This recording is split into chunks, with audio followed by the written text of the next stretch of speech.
ভালোবাসতে গেলে সুন্দর একটা মন লাগে।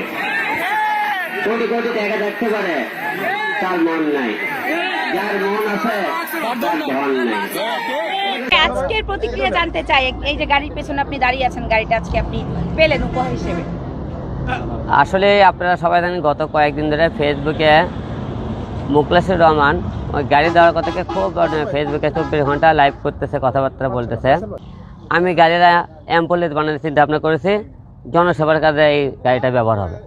সবাই জানে বিষয়টা। আজকে অসংখ্য ধন্যবাদ।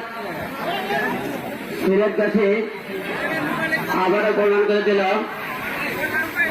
কাউকে কোনো কথা দিলে সিলেটবাসী রাখে। অসংখ্য ধন্যবাদ আমার মুখলেস ভাইকে। অনেকে এখানে বকাবকিও করেছে, অনেকে গালাগালিও করেছে যে মিথ্যা কথা বলতেছে, গুড়ে ছড়াইতেছে ঘটনা। প্রথমে বিষয়টা আমার অতটা মনে করেনি, সিরিয়াস নিয়েছিলেন না। অনেকে অনেক কথা বলেছে। তারপর গত কয়েকদিন ধরে আমি যখন এখন ভাবতেছিলাম বলে এই বিষয়টা নজর দিতে পারি বিষয়টা নিয়ে। সারা বাংলাদেশ থেকে এবং দেশের বাইরে থেকে ফোন আসতেছে যে একটা লোক ভালোবাসে কিছু দিলে সেটা নিতে হয়। অসংখ্য ধন্যবাদ। আপনাদেরকে একটা কথা বলতে চাই, গাড়িটা ভালোবাসে তিনি দিয়েছেন, ভালোবাসা আমি গ্রহণ করেছি।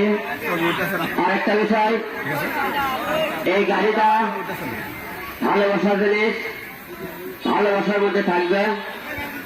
আমি এই গাড়িটা সারা বাংলাদেশে আমরা দেখেছি, যখন কোন মানুষ মারা যায় হসপিটাল কি মেডিকেলে যদি থাকে গরিব মানুষের, তাদের বাসায় তাদের স্ক্রিন হয়তো দুর্ঘটনায় মারা যায়, ধরেন সিলেট বাসা, কারো রংপুর বাসা, এই একটি লাশ পাঠানোর জন্য মানুষের কাছ থেকে ধার ধারে টাকা উঠাইতে হয় লাশ পাঠানোর জন্য।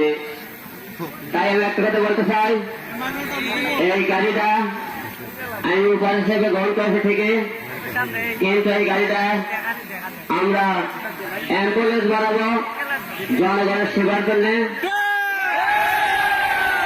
এই গাড়িটা আমি নিজে ব্যবহার করবো না, কারণ গাড়ি আমার ব্যবহার করার মতো আছে।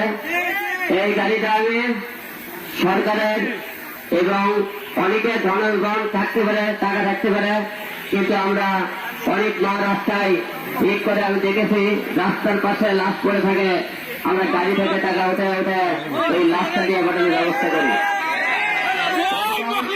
আমাদের এই গাড়িটির নাম্বার দেওয়া থাকবে, আমরা এই গাড়ি অ্যাম্বুলেন্স বানাবো সারা বাংলাদেশে। এই গাড়ি থেকে যে সমস্ত গরিব লোক আপনারা অসহায় টাকার জন্য, অনেকে দেখবেন অনেক মা মারা যায়, সময় মতো আমরা গাড়ির অভাবে আমরা হসপিটালে আমাদের মাকে পাঠাতে পারি না, আমার বোনকে পাঠাতে পারি না, শুধু টাকার কারণে হয়তো। কিন্তু আমরা এই ঘটনার কোন মা যাতে কোনো সন্তানকে না হয় হারায়, এবং কোন সন্তান লাশ মারা গেলে তার মায়ের কাছে সময় মতো পৌঁছে যায়, এলাকাবাসী খবর পেতে পারে।